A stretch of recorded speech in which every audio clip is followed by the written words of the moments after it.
l'ultra foutage de gueule. Sale gaucher. Oui, peut-être. Je suis un rebelle officiel. Vous êtes à côté de la blague, on ne peut pas dire que vous cassez les gueules. C'est fantastique. C'est de la merde. C'est énorme. Comme ma bite. Stop. L'humour a ses limites. Les statistiques sont devenues à la mode ces derniers temps sur les réseaux sociaux. Néanmoins, je constate souvent que beaucoup de gens ne savent pas comment les interpréter. Les chiffres, c'est bien, encore faut-il savoir les analyser, les comprendre et en tirer les conclusions. Les chiffres sont connus, bande d'idiots. C'est pourquoi je vous propose de décrypter ce fil Twitter du fou allié. Dans un premier tweet, il nous donne les chiffres des mises en cause pour des agressions sexuelles et élucidées en 2022. Fou allié, tout fier de constater que 87% d'entre eux sont français, cocorico. Premièrement, il faut savoir que les étrangers vivant sur le sol français représentent 8% de la population totale et constituent 13% des agressions sexuelles. Leur part dans les agressions sexuelles est donc 1,6 fois supérieure à leur proportion dans la population vivant en France, tandis que la part des Français est 1,06 fois inférieure à leur proportion dans la population vivant en France. On peut donc déjà conclure que les étrangers sont surreprésentés dans les agressions sexuelles par rapport à leur part dans la population totale vivant en France. De plus, parmi ces étrangers mis en cause, les Africains représentent à eux seuls pas loin de la moitié des agressions. Ensuite, le fou allié joue au con. Ce qui nous intéresse, ce n'est pas une simple histoire de nationalité sur une carte d'identité, c'est le groupe ethnique des mises en cause, chiffre dont nous ne disposons pas, les statistiques ethniques étant interdites en France. C'est comme Darmanin qui était tout fier de nous expliquer que la plupart des mises en cause lors des émeutes de juin étaient des Français. Moins de 10% des 4000 interpellés étaient étrangers, monsieur le député, 90% étaient français. Oui, la mélodie du français comme vous et moi, on la connaît. Dans son deuxième et troisième tweet, on nage en pleine confusion. Déjà, il nous sort des chiffres des immigrés en France.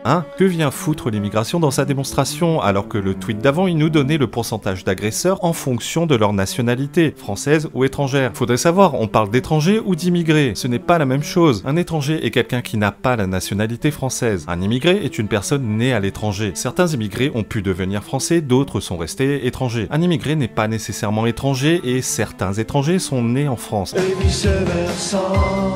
Par exemple, les mineurs nés de parents qui ne sont pas nés français. Le mec mélange tout, étranger, immigré, et le fait que 97% des mises en cause sont des hommes. Déjà bravo Sherlock Holmes, la plupart des agresseurs sexuels sont des hommes. Quel scoop! Je suis choqué. Mais où est le putain de rapport avec l'immigration? En fait, son fil est un millefeuille argumentatif qui n'a ni queue ni tête.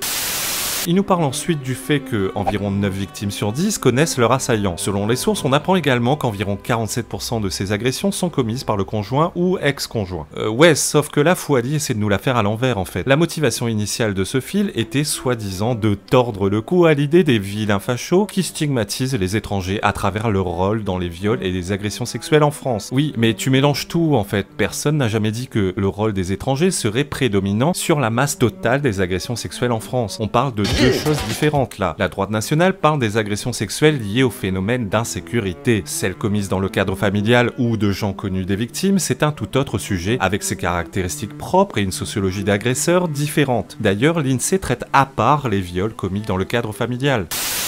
Prenons les chiffres des violences sexuelles commises en France dans les transports en commun et hors transports en commun en dehors du cadre familial. 62% des violences sexuelles commises dans les transports en commun en Ile-de-France en 2022 l'ont été par des étrangers. Étrangers qui, je le rappelle, ne sont que 8% en France. Sur ces 62%, l'Afrique noire et le Maghreb sont surreprésentés car à eux deux, ils représentent la moitié des agressions commises par les étrangers. Hors transports en commun, les chiffres sont sensiblement différents mais les étrangers restent surreprésentés. C'est ce chiffre-là que Fouali aurait dû nous donner. Et ce dernier prouve bien que le continent africain est surreprésenté dans les violences sexuelles. Et encore une fois, on ne parle ici que des étrangers, même pas des Français issus de l'immigration.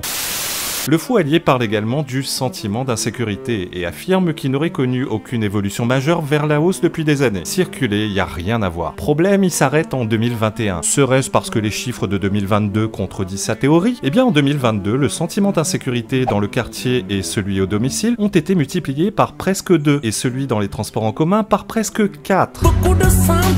Cette volonté de réduire le viol à une affaire d'immigration pose plusieurs problèmes. Naturellement, une montée des croyances racistes. Mais c'est également un poids mort considérable dans la lutte contre les violences sexuelles. Mais justement, ce sont les gauchistes comme lui qui refusent les statistiques ethniques. Ta mère. Mais pourquoi donc? Aurait-il peur que les croyances, comme il dit, soient confirmées par des statistiques précises qui établiraient formellement le profil géographique et ethnique des agresseurs? Aurait-il peur que le réel soit raciste? J'ai régulièrement vu sur X des gens qui affirment que produire des statistiques ethniques stigmatiserait les immigrés. Ils ne réalisent même pas que cette phrase est un aveu en fait. Un aveu qu'ils savent pertinemment pertinemment qui est principalement responsable de l'insécurité en France. Et puis, que veut dire le mot stigmatiser? Stigmatiser signifie blâmer publiquement, pointer du doigt. Shame. Le contraire de la stigmatisation, c'est l'omerta, c'est le déni. Ouais, c'est pas faux. Aussi, lorsqu'il s'agit de stigmatiser les hommes, ça ne semble pas leur poser de problème moral. Alors pourquoi cela en poserait un lorsqu'il s'agit de parler des origines ethniques? C'est un peu compliqué. Pourquoi aurait-on peur d'offenser les petits immigrés fragiles, mais quand il s'agit d'offenser 50% de la population française, tout le monde s'en bat les couilles? C'est très grave.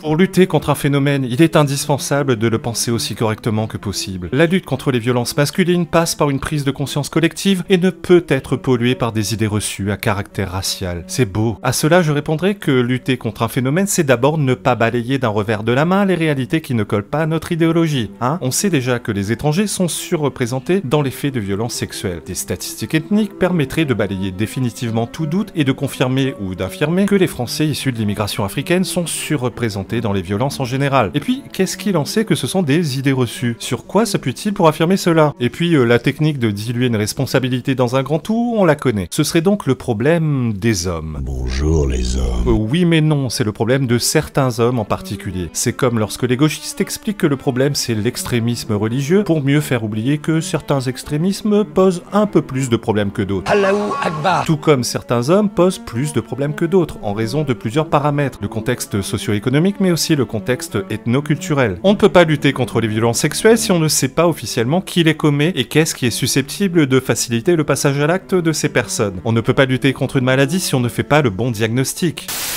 Ici, il nous balance une capture d'écran d'un début d'article non sourcé. Dès le titre, il y a confusion de nouveau entre immigrés et étrangers, donc ta capture d'écran, c'est de la merde, mec. Probablement un article à la con habituel, tout droit tiré d'un torchon du genre Libé. On termine avec son dernier tweet du fil où Foualier menace de signaler au tribunal toute personne qui se rendrait coupable de stigmatisation. Premier point, la stigmatisation n'est pas une notion juridique. Deuxième point, la diffamation consiste à affirmer un fait qui porte atteinte à l'honneur ou à la considération d'une personne et non d'un groupe. Son histoire de diffamation raciste, c'est bullshit, ça n'existe pas juridiquement parlant. Bref, je ne sais pas si Foualier est réellement fou, mais ce dont je suis certain, c'est qu'il raconte n'importe quoi et qu'il ferait mieux de fermer sa gueule en fait. Et ferme ta gueule, seul.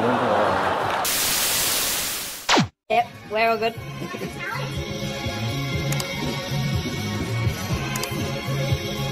Yeah.